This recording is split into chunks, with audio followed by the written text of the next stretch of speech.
کھانا کھانے کے بعد نبی کریم صلی اللہ علیہ وسلم نے قیلولہ فرمایا، اور بچھونا کیا تھا؟ چمڑے کا بچھونا تھا، چمڑے کا بچھونا تھا۔ گرمی کے دن تھے، نبی کریم صلی اللہ علیہ وسلم آرام فرما رہے تھے۔ اس حالت میں آپ کے جسم مبارک پر چادر تھی، چادر ہٹ گئی اور جسم مبارک سے پسینہ ٹپک کر کے چمڑے پر جمع ہو گیا۔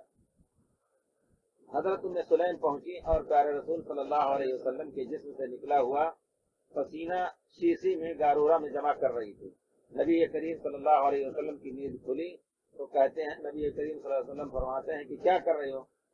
انہوں نے کہا اللہ کے رسول، یہ خوشبو جو ہے آپ کے پسینے کی، ہم اپنے عام خوشبو ملا کر کے خوشبو کے طور پر استعمال کرنا چاہتے ہیں۔ اس میں کوئی شک نہیں، پیارے رسول صلی اللہ علیہ وسلم کی ذات مبارک سے تبرک حاصل کرنا مشروع تھا اور صحابہ نے اس کو کیا۔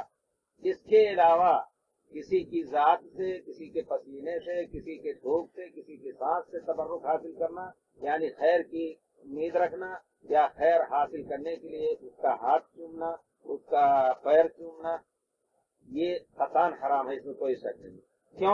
کیونکہ نبی کریم صلی اللہ علیہ وسلم کے بعد پیارے رسول صلی اللہ علیہ وسلم کے صحابہ کرام میں حضرت ابو بکر سب سے افضل، حضرت عمر اس کے بعد، حضرت عثمان رضی اللہ تعالیٰ عنہ کا درجہ ان کے بعد، حضرت علی کا درجہ ان کے بعد، لیکن کسی کے ساتھ صحابہ کرام نے یہ معاملہ، یہ سلوک نہیں کیا۔ اگر تبرک حاصل کرنے کے نام سے تبرک حاصل کرنے کے نام سے اگر کوئی چیز کی تو ایک دوسرے سے دعا طلب کرتے تھے۔ نبی کریم صلی اللہ علیہ وسلم کا وصال ہو جاتا ہے، حضرت عمر فاروق رضی اللہ تعالی عنہ کے زمانے میں بہت بڑا قحط پڑتا ہے، اور ایسا قحط پڑا کہ پانی وغیرہ بھی نہیں ملتا تھا آسانی سے۔ اس کو عام الرمادہ، یعنی زمین جو ہے راکھ کی طرح اڑنے لگی تھی، عام الرمادہ کہا جاتا تھا۔ حضرت عمر رضی اللہ تعالی عنہ نے سنت کے مطابق استسقاء کا حکم دیا لوگوں کو کہ نکلو اور استسقاء کی نماز پڑھی جائے اور دعا کی جائے۔ جب نکلے تو کہتے ہیں حضرت عباس پیارے رسول صلی اللہ علیہ وسلم کے چچا کو لا کر کے کہتے ہیں، اے اللہ رب العزت، جب تیرے رسول ہمارے درمیان تھے تو تیرے رسول کے ذریعے سے ہم دعا طلب کرتے تھے، پانی طلب کرتے تھے، بارش طلب کرتے تھے۔ اب پیارے رسول ہم میں نہیں رہے، آپ کے چچا کے ذریعے سے ہم پانی طلب کر رہے ہیں، بارش طلب کر رہے ہیں۔ اس کے بعد انہوں نے فرمایا کہ دعا فرمائیے۔ حضرت عباس رضی اللہ تعالیٰ عنہ پیارے رسول کے چچا نے دعا فرمائی اور بارش نازل ہوئی۔ اس فعل سے حضرت عمر رضی اللہ تعالیٰ عنہ، جن کے بارے میں نبی کریم صلی اللہ علیہ وسلم نے فرمایا ہے، علیکم بسنتی و سنت الخلفاء الراشدین المہدیین، میری سنت کو دانت سے پکڑ لو، میرے خلفاء راشدین کی سنت کو پکڑ لو۔ حضرت عمر رضی اللہ تعالیٰ عنہ کی سنت سے بہت مسائل معلوم ہوتے ہیں۔ سب سے بڑا مسئلہ یہ کہ نبی کریم صلی اللہ علیہ وسلم کا وصال ہوا، آپ کی وفات ہوئی، لیکن امت میں کچھ لوگ ایسے بھی ہیں جو آپ کی وفات کا انکار کر رہے ہیں۔ یہ بھی قرآن کا انکار ہے۔ اللہ رب العزت فرماتے ہیں، وما محمد الا رسول قد خلت من قبله الرسل افإن مات أو قتل انقلبتم على أعقابكم۔ محمد صلی اللہ علیہ وسلم اور رسولوں کی طرح ایک رسول ہیں، بہت سے رسول گزر چکے، پیارے رسول صلی اللہ علیہ وسلم کو بھی جانا ہے۔ اگر آپ کا کی وفات ہو جائے تو کیا تم لوگ دین سے پھر جاؤ گے؟ یہ آیت پاک کے معنی کا ترجمہ ہے۔ کسی کے سامنے ہم نے یہ آیت پڑھی تو کہتے ہیں، وہ بہرحال عربی پڑھے ہوئے تھے، اپنے بنگال کے عالم تھے، انہوں نے کہا ان سے، اور ایک چیز کا عقیدہ جب ذہن میں آدمی لے لیتا ہے تو دوسری دلیلیں اوجھل ہو جاتی ہیں، اور یہ سمجھیے کہ اس کی آنکھ سے دور ہو جاتی ہیں، سوچ بھی نہیں پاتا ہے۔ بڑے تنطراف سے انہوں نے کہا یہاں تو ان شرطیہ ہے، آپ لوگ جو کچھ عالم قسم کے ہوں گے وہ لوگ پڑھے ہوں گے عربی، تو ان شرطیہ ہے، یعنی جیسے آپ نے کہا اگر آپ ہمارے گھر آئیں گے تو آپ کو ایک چیز دوں گا، نہیں آئے تو نہیں دوں گا، لیکن آنا ضروری نہیں کہ آپ آئیں بھی۔ تو انہوں نے کہا کہ ان شرطیہ ہے۔ اللہ تعالیٰ فرماتے ہیں کہ اگر پیارے رسول کا انتقال ہو جائے، یہ ضروری نہیں کہ آپ کا انتقال ہو، یہ ان کا کہنا تھا۔ تو میں نے کہا اچھا، یہ اگر اس آیت کے اندر آپ کو دخل اندازی کا موقع مل رہا ہے تو پھر دوسری آیت جس میں اللہ رب العزت فرماتے ہیں پیارے رسول صلی اللہ علیہ وسلم کو مخاطب کر کے، انک میت وانہم میتون، آپ بھی میت ہونے والے ہیں اور وہ لوگ بھی میت ہونے والے ہیں۔ اس قسم کا ترجمہ اگر کسی کے سامنے کر دو، بعض لوگ ایسے ہیں تو لڑنے کے لیے تیار ہو جاتے ہیں، پیارے رسول کو میت کہہ دیا، میت کہہ دیا۔ تو کہنے کا مطلب یہ ہے کہ پیارے رسول صلی اللہ علیہ وسلم کی وفات ہوئی اور پیارے رسول کو صحابہ کرام نے دفن کیا، پیارے رسول صلی اللہ علیہ وسلم کے اوپر جنازے کی نماز پڑھی گئی، لیکن ہر ایک کی ایک زندگی ہوتی ہے برزخ کی، اور اس کے ساتھ اس کو ثواب اور خدا نخواستہ جو گناہ گار ہیں ان کو عذاب ملتا ہے۔ شہداء کی زندگی بہت اچھی ہے، اللہ تعالیٰ فرماتے ہیں کہ ان کو قیامت کے دن اللہ تعالیٰ ان کے مرنے کے بعد ان کی روح کو اللہ تعالیٰ سبز پرند کے ڈھانچے میں کر کے چھوڑ دیتا ہے، جنت میں جہاں چاہتے ہیں وہ آتے ہیں۔ لا تقولوا لمن يقتل في سبيل الله اموات کا مطلب یہی ہے کہ ان کو مردہ یہ نہ سمجھو کہ وہ مٹ گئے۔ لا تقولوا لمن يقتل في سبيل الله اموات بل احیاء ولكن لا تشعرون، وہ لوگ زندہ ہیں لیکن ان کی زندگی کا تمہیں شعور نہیں کہ کس طرح کے وہ زندہ ہیں۔ اس کی ایک معمولی جھلک نبی کریم صلی اللہ علیہ وسلم کی صحیح حدیث میں ہے کہ شہداء کی روح کو جو اللہ کی راہ میں گردن کٹا لیتے ہیں، شہید ہو جاتے ہیں، ان کی روح کو اللہ تعالیٰ قیامت تک کے لیے جیسے اور لوگوں کو قبر میں ثواب ملتا ہے، شہداء کی روح کو ایک اعلیٰ درجے کا ثواب اللہ تعالیٰ نے اس انداز کا دیا ہے کہ ان کی روح کو اللہ رب العزت سبز پرند کے ڈھانچے میں کر دیتے ہیں اور وہ جنت تسرح بالجنت حیث شاءت، جنت میں جہاں چاہیں وہ کھاتے پیتے رہیں گے یہاں تک کہ قیامت قائم ہوگی، اس کے بعد جنت اور دوسری نعمتوں سے نوازے جائیں گے۔ نبی کریم صلی اللہ علیہ وسلم کی زندگی اور ہی افضل، اس میں کوئی شک نہیں، کیونکہ آپ سید الشہداء ہیں، اس میں کوئی شک نہیں، آپ کی زندگی اور ہی افضل ہے، لیکن اس کو ہم اپنی طرف سے نہیں بتا سکتے کہ کیسی ہے۔ اس کی ایک جھلک جیسے میں نے کل ذکر کیا، ایک جھلک یہ ہے کہ پیارے رسول صلی اللہ علیہ وسلم پر ہر کوئی کہیں بھی دنیا کے کسی کونے میں اگر کوئی شخص درود یا سلام پڑھتا ہے، صلاۃ و سلام پڑھتا ہے، اللہ کے فرشتے پیارے رسول صلی اللہ علیہ وسلم کو لے جا کر کے پہنچاتے ہیں اور آپ اس کا جواب دیتے ہیں۔ ہم کسی اپنے باپ دادا یا کسی اپنے قریب یا کسی میت کے قبر کے اوپر جب جائیں گے تو ہمارے لیے سنت کیا ہے؟ السلام علیکم یا اہل القبور انا انشاءاللہ بکم لاحقون، ہم سلام کہیں گے، لیکن عام میت کے بارے میں یہ نہیں آیا کہ وہ سنتے بھی ہیں یا اللہ تعالیٰ فرشتوں کے ذریعے سے ان کو پہنچاتے ہیں ہمارا سلام، پھر وہ جواب دیتے ہیں۔ لیکن پیارے رسول صلی اللہ علیہ وسلم کی اس مبارک زندگی کی جو برزخی زندگی ہے، موت کے بعد وہ سب سے اچھی زندگی، اس کی ایک جھلک یہ بھی ہے۔ تو کہنے کا مطلب یہ ہے کہ حضرت عمر رضی اللہ تعالیٰ عنہ پورے صحابہ کے سامنے اعلان کر رہے ہیں، کہتے ہیں جب پیارے رسول ہم میں تھے تو ہم ان کے ذریعے سے بارش طلب کرتے تھے، آج ہم میں نہیں ہے۔ لوگ کہتے ہیں کہ نہیں، حاضر و ناظر، نبی کریم صلی اللہ علیہ وسلم حاضر و ناظر ہیں۔ حاضر کا مطلب ہے کہ آپ کی اس مجلس میں بھی حاضر ہیں، ناظر کا مطلب آپ کو دیکھ بھی رہے ہیں، آپ کی باتیں سن بھی رہے ہیں۔ بہت بڑا برا عقیدہ ہے، اس میں کوئی شک نہیں۔ قرآن کا انکار، سنت کا انکار، ائمہ کرام کے اقوال کا انکار، اجماع امت کا انکار۔ خیر القرون میں یہ عقیدہ کسی کا نہیں تھا، کچھ لوگوں نے بعد میں یہ عقیدہ نکالا اور پھیلانا شروع کیا، وہ بھی بہت سی صدیوں کے بعد۔ بہرحال یہ عقیدہ بدعت کا عقیدہ ہے اور یہ عقیدہ غلط ہے۔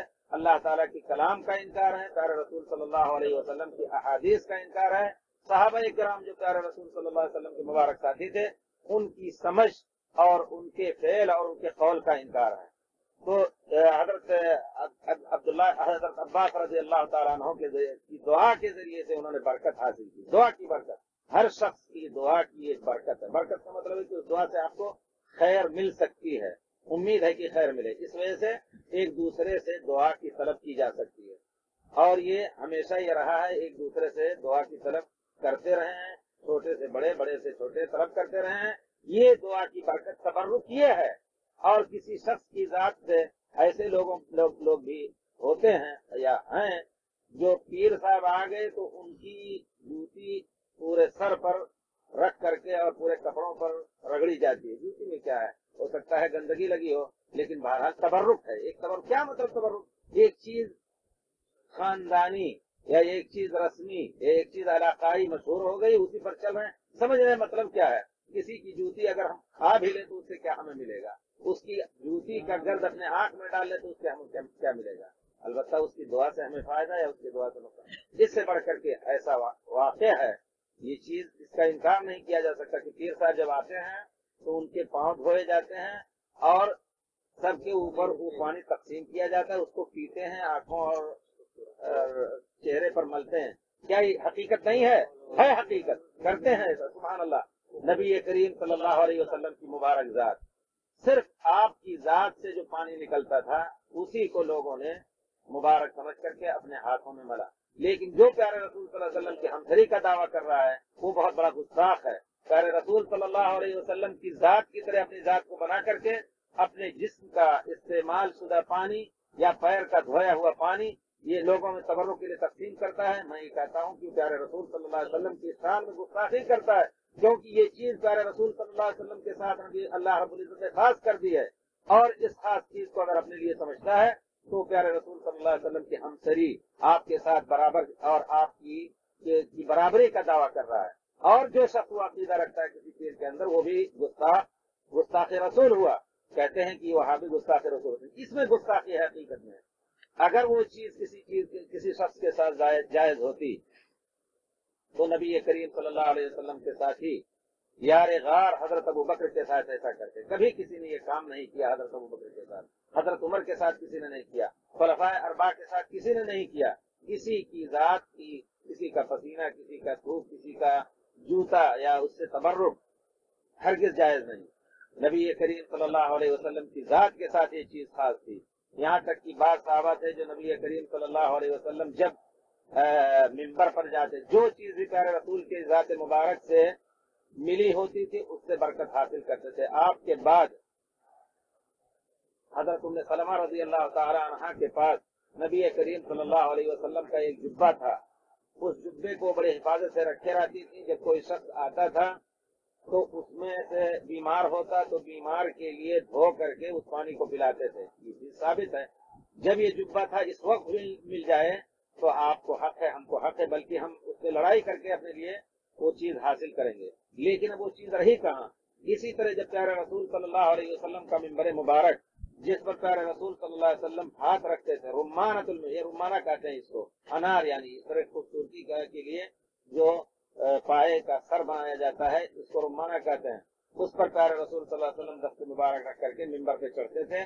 بعض صحابہ، اکثر صحابہ ایسا نہیں کرتے، لیکن حضرت عبداللہ ابن عمر وغیرہ اس کو چھو کر کے تبرک حاصل کرتے تھے۔ لیکن جب وہ لوگوں میں موجود تھا، اللہ کی قدرت سے مدت ہوئی، وہ آگ لگی تھی، جل گیا، جو کچھ بچا تھا اس کو اندر جو اس وقت منبر ہے تاریخ گواہ ہے کہ اس کے اندر اس کی راکھ وغیرہ دفن کر دی گئی۔ اب کوئی چیز ایسی نہیں رہ گئی مدینہ منورہ میں جو پیارے رسول صلی اللہ علیہ وسلم کی ذات سے جس کا چھو لگا ہو، جس کو آپ چھو کر کے، اس وجہ سے کوئی بھی چیز، اس میں کوئی شک نہیں کہ ہمیں چاہیے، ہم پیارے رسول صلی اللہ علیہ وسلم محبت کا ہر وہ ادا جو پیارے رسول صلی اللہ علیہ وسلم نے پسند کی ہے، جائز کی ہے، اس کو کرنا چاہیے۔ لیکن جس چیز کو نہیں کیا آپ نے یا منع کیا آپ نے یا صحابہ کرام نے آپ کے ساتھ نہیں کیا، اس کا مطلب ہے کہ وہ چیز غلط ہے۔ اب لوگ جاتے ہیں مسجد نبوی مبارک میں جالی چھو کر کے تبرک حاصل کرنا چاہتے ہیں، پائے چھو کر کے تبرک حاصل کرنا چاہتے ہیں۔ یہ تبرک یعنی اس سے برکت حاصل کرنا یہ کسی حالت میں جائز نہیں۔